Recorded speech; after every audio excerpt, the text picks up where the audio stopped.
So this is about handling tantrums in children. See those little 2, 3 year, 4 year olds when they're upset, the way they scream, the way they cry their lungs out, the way they lie down on the floor and then they move their hands and legs. It's really difficult as a parent to see them feel so sad, feel so angry, and sometimes we do not know how to deal or what to say to them, what to do when they are having a tantrum, a temper tantrum, or an emotional meltdown. So in this video, I would be talking about how as parents we can handle children when they are having breakdown kind of thing. So before going into talking about how to handle or what and all to do, let us see and understand from the child's point of view why a child is having a tantrum. So first of all, let us understand that kids after 2 years or sometimes after 18-19 months, they develop a sense of autonomy. They develop the sense of initiative. The me too phase starts in kids, and that is when where they want to have a say. And kids, they don't want to be bossed by others. They want to take their own choices. They want to have a feeling of power over their life. And this is a very important phase of their life, and this development is actually very, very required. And that is why whenever a parent says a no to something, or whenever a child is unable to do something, a child feels really upset. Until they were 2, until they were that 1.5 year olds, they were infants, like they didn't know much about the world, and then they were just like completely dependent on us for everything.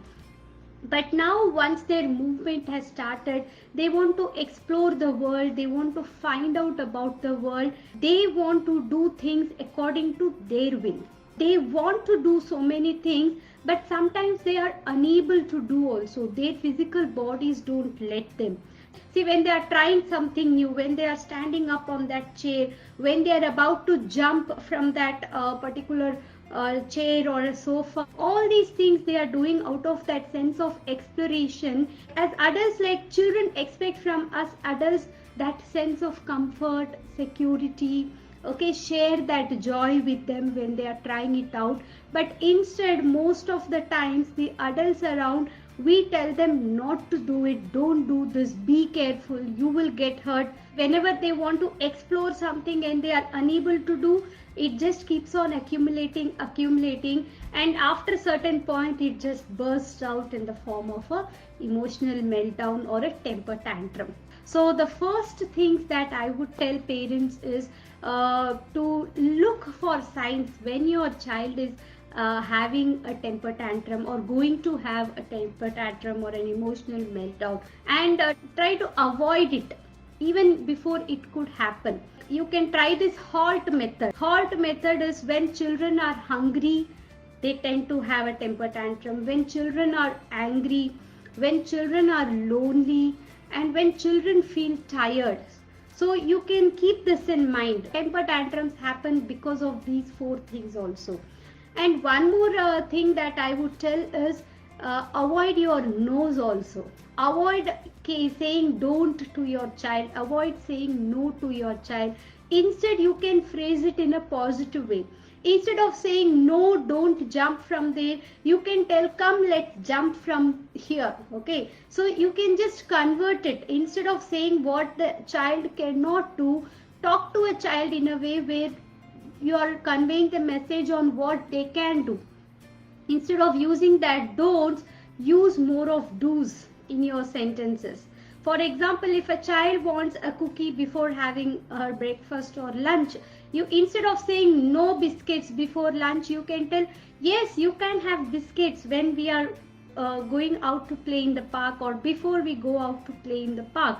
So instead of telling no to them, you can tell them yes when they can have it, or yes when it can be done, or what can be done. So using of a positive language, you can avoid lot of tantrums, lot of frustrations. As parents, we can sense when they are about to burst, when that heat is happening within, when your child is getting angry, when your child is getting frustrated. Intuitively, we would know, yes, my child is about to burst now.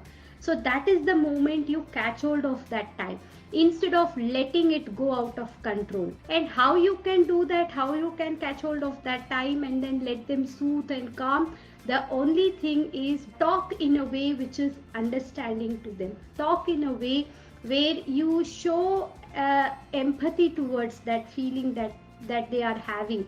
Show understanding, show empathy, acknowledge that emotion, validate that feeling that they are having. And these should not come only in the form of words, you show that in the form of your body language also. This way you can actually stop a situation from escalating into a big breakdown or a complete meltdown or something. One more thing I would like to tell is, like during a tantrum, parents tend to explain to a child, parents tend to talk to a child, try to make them understand at that moment. I would tell, see, when our emotions are taking over us, okay, even as adults, we do not tend to think logically at that time. And for little children, their logical mind hasn't developed that much. They are unable to reason things out. Okay, it's the emotion that takes over them, that emotional brain, or the amygdala, we call it in the psychological terms. Amygdala gets hijacked and they are at that peak of emotional state. So it is all a waste when you try to explain it, when you try to reason. So avoid doing all that. The only thing that you can do is be with the child, okay, and then see, let them have that feeling also. Because I would say every tantrum or every emotional breakdown like this is an opportunity for us to teach our child emotional regulation also. Because this is the time when they are developing all these emotional things in them, and they don't know what to do, they don't know how to communicate, they don't know what is happening inside them. They are feeling bad, they are feeling frustrated, but they don't have those words to tell. So first what you can do is, like when they are crying, when they are like screaming at the top of their voice, when they are lying on the floor and beating and doing that, instead of you getting angry or mad, what you can do is just be with them. Okay, and I tell parents that let go of the feeling that you have to do something, you have to control them at that point. As individuals, we have the power only to control ourselves. We cannot control anybody else's emotion in this world. Find that calm, find that peace, be balanced at that moment, and let go of the feeling to control. When the child is in the middle of that tantrum or something, as parents, what you can do is step back. And as I said, take a moment. You first deep breathe, okay? And then you will find ways on how to do. When you take some time, you would know what to do, how to react and everything. And the last one is connect with the child at that moment. All your child is asking in the form of that temper tantrum is a connection. Your child is unable to manage that emotion, and your child is looking forward to you to help him understand and what to do.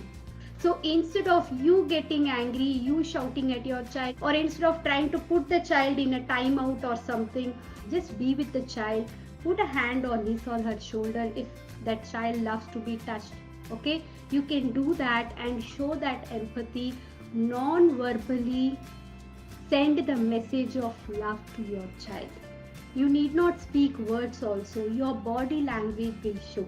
You be quiet, calm, and with all that calmness, you send those vibrations to your child, and automatically your child will sense that, and your child will try to overcome with that feeling. We need to remember that tantrums are a way of your child's communication to you. A child doesn't know how to communicate, so all you need to do is help him regulate that emotion, be with the child. Maybe later you can discuss about it. In the home learning program that I provide to parents, in that I teach parents, or I help parents on how they can teach those feelings to their kids. Okay, give them that vocabulary, make them capable of expressing that emotion in the form of words. You can have those feelings chart at home. Okay, and whenever your child is about to get upset or about to get angry, you can actually take the child to the chart and point out and talk about it. This way you are making them capable to name that emotion and manage that emotion. At the end of the day, that is what we want. We want our children to feel capable, to feel empowered. Let them become the boss of their life, not we bossing them around, telling them what to do and instructing them what to do. Thank you, parents. Have a great day. With some of the examples that was given on the activities, I adapted it and then taught her happy face and sad face only. First, I started off with happy face, and soon with all her animals, she would ask me to draw a starfish, and she took the chalk piece from me and she did 2 dots and a horizontal stroke with a little dip in it, a concave dip. And she said, "Mummy, happy starfish." I was so happy. And now with me or my hubby or any family member, if we are upset, if we are down, she came to me and she gave me a kissy and she said, "Mama, I love you." And she said, generally she says, love you. And she gave me another kissy and she said, "All okay, Mama, happy face." So I was so happy that she learnt everything in a right way. So it is all with the technique that was given, that was applied, adapted to her understanding, and which has worked. If a 20 months old daughter can do, I feel really proud of her, and then really thankful to ma'am and sir that they made it easy to make it clear and easy to understand for the child.